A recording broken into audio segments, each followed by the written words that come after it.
This is Hoople's cat. That of course is the Abraham Lincoln, USS Abraham Lincoln, before it was sunk in the Strait of Hormuz. As we all know, the American incursion into Iran to neutralize their nuclear capacity was sadly misinformed. They already had nukes. Anyway, what a week. Montage coming up showing you how it went. So many lives lost, and for what? Good evening. The deadline has come and gone. Borrowed time. It is no longer whether the war will start, but when, every hour. Our first report is from Saudi Arabia. Here's ABC's Bill Rediker. On the battleship Wisconsin, coordinated sea-air operations with British fighter jets, the firing of the ship's 5-inch guns, the testing of its anti-missile system, preparations for war. Ready for war, sir. Ready for war. That's what this ship came over here to do. Quarters, all hands man your battle stations. As the deadline approached, the commander announced the Wisconsin had been placed on DEFCON 2 alert. We should consider that hostilities are imminent. What does that mean? That means that we need to get ready to fight. The Army's 82nd Airborne also practiced today, storming and securing buildings. The firing of assault weapons and explosion of grenades increased the realism of what many here believe is the last step before battle. Of course, you know, everybody's nervous. It's just like playing a big game. Until the first blow, you won't know what's going to happen to the first blow. Her crew includes just under 3,000 sailors and more than 2,000 airmen and other trades.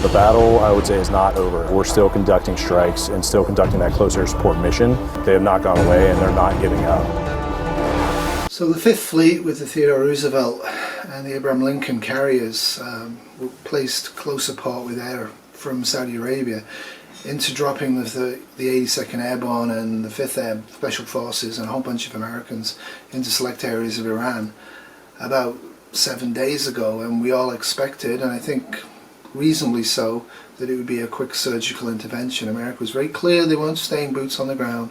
They were going in, they were removing the nuclear capacity, and then they were leaving. And this is a scene from Tehran the first night.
It was sheer heck, shock and awe. About 250,000 American service personnel, men and women, were involved in this, both on the naval, most of the naval side, amphibious landings, parachutes going in all over the sensitive areas of Iran, with the cruise missiles, the drones, and the pilots fighting tooth and nail to keep the Iranian army off.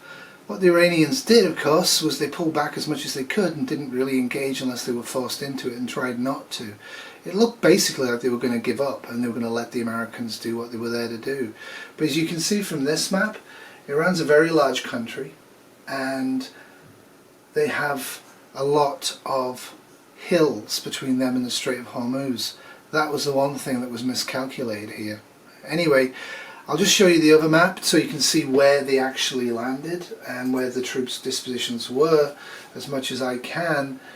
And then, of course, as we all know, this happened. Tonight, considerably increased air activity here in Saudi Arabia. During the past half hour, we have counted about 20 fighter jet aircraft takeoffs. Normally, there is some air activity at night, but it's normally transport and a few air missions. This does mark an increase in air activity. Peter? Bill, I hear that from elsewhere in Saudi Arabia as well. What does the military high command say about it? They're not saying anything, and they say that anything further on it will come out of either Washington or Riyadh, but we are hearing nothing in the eastern province of an official nature. Captain Mike Miller there says anybody who isn't scared is a fool. Is everybody scared? I think there's a certain amount of tension in the air and a certain amount of anxiety, both among the troops and the civilian population. There's a definite feeling that something is up or about to be up. Okay, thank you very much, Bill Rediker, who's in Saudi Arabia. By the way, senior Pentagon officials confirmed to ABC's Bob Zelnick that there has been an increase in night activity in the Gulf from both bases on land and also from ships, but they declined to characterize it beyond that. Are flashes of light. It appears to be some sort of anti-aircraft fire. A couple of flashes on the horizon now. Something is definitely underway here. Something is going on. The whole sky lit up with these flashes continually. Is it far in the distance, Gary? Occurring, and now we can see an entire. As we now know, Iran fired 3 10 to 20 megaton missiles on its own territory, and therein lies the problem. They already had nuclear weapons and they used them, and they used them on their own people. There's millions dead, there's radiation all over the area. Because of the positioning of the bombs, a lot of tidal wave damage and radioactive damage was done. The American Fifth Fleet was basically caught napping from this. There's not much you can do when a bomb goes off within 15 miles of you like this. And in some cases, most of the cases, as far as we can tell, they actually put them on their rubber boats and they got them as close as they could and then detonated at the last minute. It was an absolute catastrophe. As soon as they did that, they launched all of their little ships and just strafed and blew anything they could that was American out of the water. The Fifth Fleet's not lost, but most of it is sunk. Hundreds of thousands of sailors were put at risk from this mission because nobody knew that Iran had nuclear weapons. What the world is now concerned with, and ex-President Obama actually spoke out on this, as you'll see, is what we're concerned with now is the 82nd Airborne and the 5th Special Forces parachute brigades that went in, plus some of the Marines. They're encircled and they're probably going to have to surrender. And to get them back, America's going to have to figure out how to end this war quickly. And Russia, as we all know as well, has put a no-fly zone over northern Iran. Saudi Arabia is pulling out of the American Accord and saying that they didn't realize blah blah blah, and they're asking the Americans to leave. I don't blame them. They obviously haven't got nuclear weapons, and Iran obviously either has or did. What a mess. Horrific loss of life. The pictures that are coming out are hard to get. Most of the CNN and NBC crews that were down there haven't been heard from. Most of them were probably taken out by the blast or the savage Iranian attack that followed immediately on it. No one knew that Iran had so much good NBC gear to fight a war with. What a mess. This is just atrocious. Stunned silence out of Washington DC. I don't think they game planned this one, and who knows where this is going to end. 5 متر از سطح آب شلیک شدن و این قابلیت 15 فروردین این عملیات توسط شناورهای نیروی دریایی در حال از این اصابت کرد و با فریاد الله اکبر در جایگاه مواجه شد. در حال حرکت هستند. تجاری در منطقه تنگه هرمز و خلیج فارس است. ان شاء الله که تا مراحل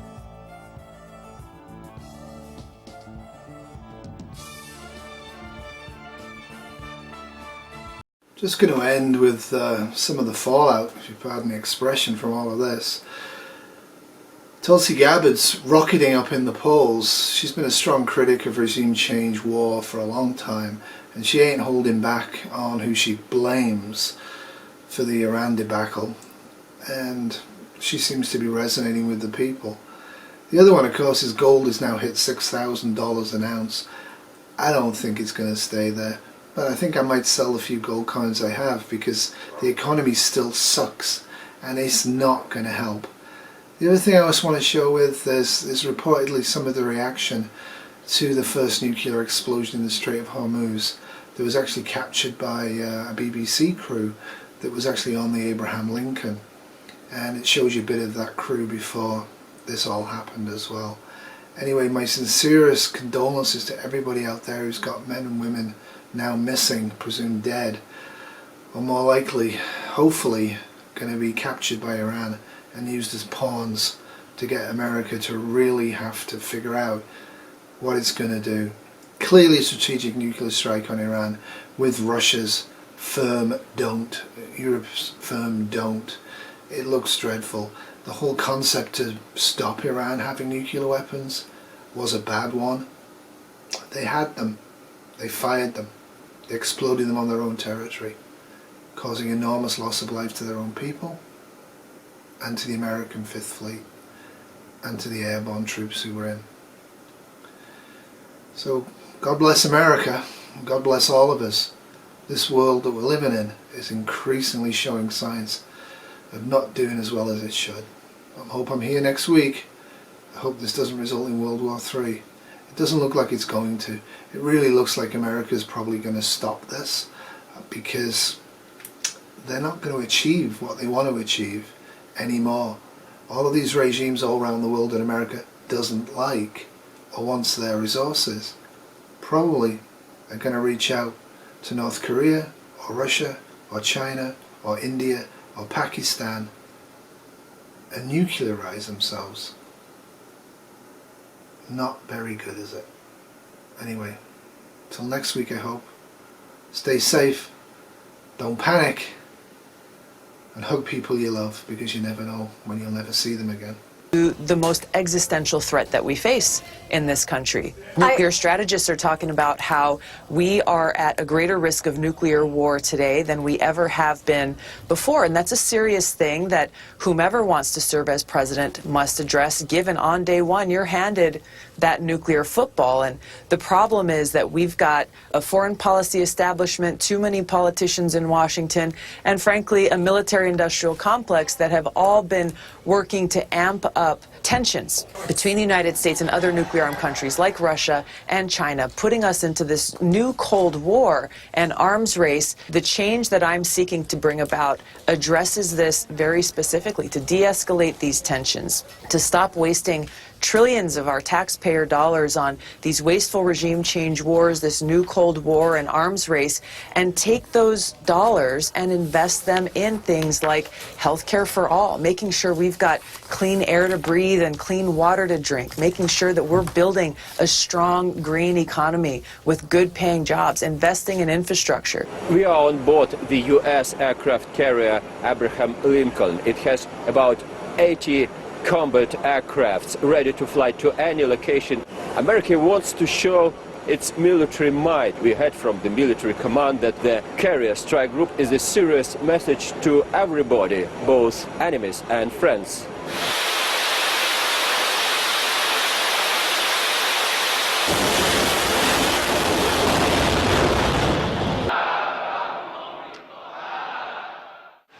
نه ما دنبال جنگیم، اونا هم به صرفشون نیست که دنبال جنگ باشن، میدونن که به صرفشون نیست.